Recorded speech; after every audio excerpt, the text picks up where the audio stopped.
Il y a une époque, quand j'étais plus jeune, dans les années 80, 90, même 2000, il y avait une espèce de courant. On avait même des petits bracelets là, qui étaient écrits WWJD. Tu sais, c'était qu'est-ce que Jésus ferait? What would Jesus do? Puis là, c'était la grosse question. J'ai vu du monde stressé puis angoissé de se dire qu'est-ce que Jésus fait? Je veux vraiment faire sa volonté. Je veux tellement. Puis là, c'était comme une anxiété généralisée. Est-ce que c'était vraiment nécessaire? La réflexion aujourd'hui, c'est vraiment là-dessus. Qu'est-ce que Jésus fait aujourd'hui dans ma vie, dans le monde? Il y a un passage dans l'Évangile de Jean. Jésus dit dans l'Évangile de Jean, chapitre 5, verset 17, dit Jésus leur répondit, « Mon Père agit jusqu'à présent, moi aussi j'agis. » Dieu est constamment en train d'agir dans l'univers. Sans arrêt, même les petits oiseaux, à un moment donné, il dit « Ne vantons pas 2 passereaux pour un sou » dans Matthieu 10, 29. Cependant, il n'en tombe pas un à terre sans la volonté de votre Père. Même les cheveux de ta tête sont comptés, je te le dis. L'idée, c'est de savoir que Dieu est en contrôle sur tout. Même pour les chrétiens, Paul dit à l'Église de Corinthe, il leur dit il y a une diversité d'opérations à travers le Saint-Esprit chez le croyant, mais le même Dieu qui opère tout en tous. C'est lui qui a tout créé, pour lui, par lui. Tout a été créé pour sa gloire à lui. Ça va même plus loin que ça. Dans Hébreu, il dit « Le Fils est le reflet de la gloire de Dieu et l'empreinte de la personne de Dieu.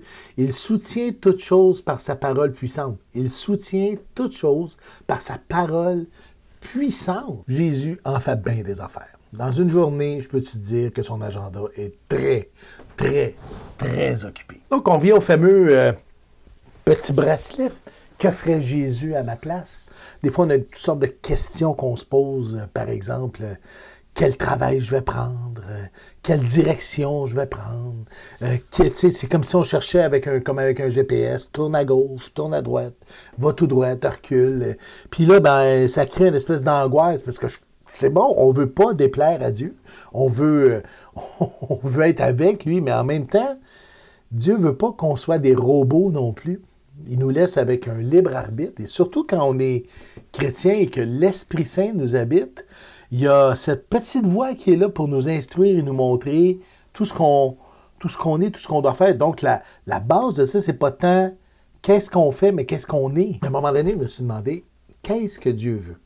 Est-ce que c'est clair? Est-ce que c'est clairement identifié dans la Bible? Et là, j'ai trouvé deux passages qui disent littéralement ce que Dieu veut. Le premier, c'est dans l'Épître à Timothée, Paul écrit à Timothée, chapitre 2, verset 4, il dit que Dieu veut que tous les hommes soient sauvés et parviennent à la connaissance de la vérité.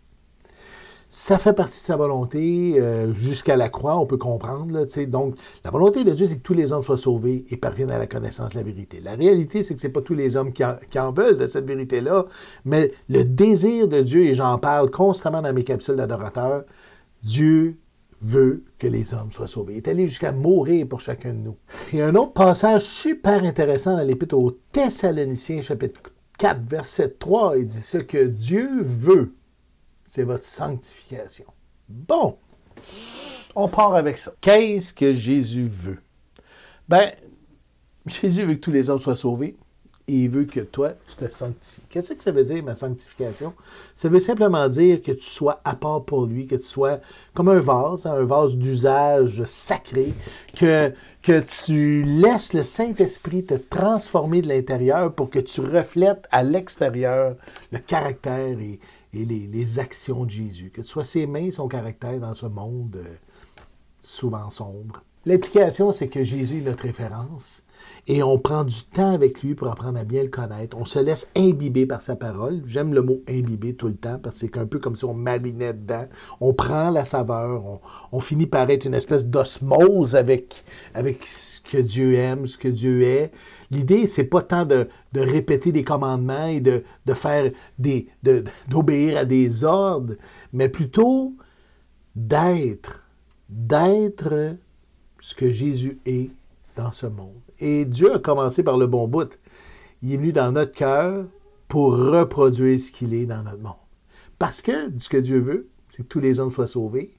Et nous, on a cette espèce de privilège-là de pouvoir être les glorificateurs, les glorieux qui vont le l'exposer au monde. Comme Jésus qui disait dans l'Évangile de Jean, chapitre 14, verset 10, « Ne crois-tu pas que je suis dans le Père et que le Père est en moi?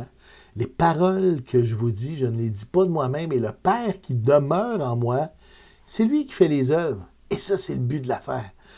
Le Père qui vit en toi, le Père qui vit en moi, veut faire ces œuvres-là. C'est pas pour rien que Paul, l'apôtre, disait « Soyez des imitateurs de Dieu ». Donc, WWJD, les petits bracelets et tout, qu'est-ce que Jésus veut? Ben, premièrement, il veut juste que tu le laisses vivre à travers toi. Il veut juste s'exposer à travers toi. Il veut juste briller à travers toi. Et arrête de te poser des questions si je tourne à gauche ou à droite. Non, non. Fais-le comme Jésus le ferait. C'est pas très compliqué. Augustin disait, pour la volonté de Dieu, aime Dieu et fais ce que tu veux. C'est-à-dire, aime Dieu. Une implication profonde. Dans le guide d'aujourd'hui, dans le guide de réflexion, on disait, voyez-vous, est-ce que vous voyez Jésus comme votre exemple ou comme votre vie? Et là, il y a quelque chose qui se passe d'intéressant. Parce qu'il est mon exemple, mais il est ma vie aussi. Et c'est de considérer cette relation-là avec lui comme un canal, comme une osmose. Tu sais, ça va beaucoup plus que j'obéis à ce qu'il me demande. Qu'est-ce qu'il ferait à ma place? Qu'est-ce que Jésus veut? On n'est pas là, là. On n'est pas là. Tu sais, je me laisse simplement envahir. Fait que si on commence à regarder dans le vase que t'es, qu'est-ce qu'on va voir? Est-ce qu'on va voir Jésus? C'est là qu'on est. Que ferait Jésus? Ben, Jésus, c'est lui la vérité, c'est lui le chemin, c'est lui l'amour. Jésus vivrait simplement une vie simple où on aime quotidiennement nos prochains, où on honore Dieu, où on passe du temps avec lui, simplement pour le plaisir d'être avec lui. Un passage qui m'a souvent frappé, c'était « La vie éternelle, c'est qu'ils te connaissent, toi, le seul vrai Dieu, et celui que tu as envoyé, Jésus-Christ. » Et là, le mot « connaître » ici là, prend tout son sens quand on le compare avec des passages comme Adam connu Ève, dans cette intimité pratiquement intime. Là.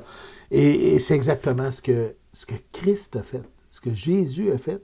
Il est venu dans une intimité si intime qu'il est venu en nous habiter dans notre cœur. Cette semaine, je te dirais, un bon exercice, c'est de dire, bon, pas tant qu'est-ce que Jésus ferait à ma place, parce que ça, on le sait. C'est qu'est-ce que Jésus est et que maintenant, je le reflète dans le monde. En partant de ma famille, mon épouse, mes enfants, mes amis, mes voisins, et surtout, moi-même, moi avec lui. Comment on est? Est-ce que j'aime passer du temps avec lui? Est-ce que je le cherche? Est-ce que je cherche sa face, comme la parole nous le dit? Oui, c'est une belle semaine qui s'amorce, puis une belle semaine de relations. Qu'est-ce que ferait Jésus à ma place? Ben, il le fait déjà, sans arrêt, dans ton cœur. Laisse-le simplement s'exprimer pour être un adorateur authentique. On se revoit la semaine prochaine, puis je te dis bye. À plus!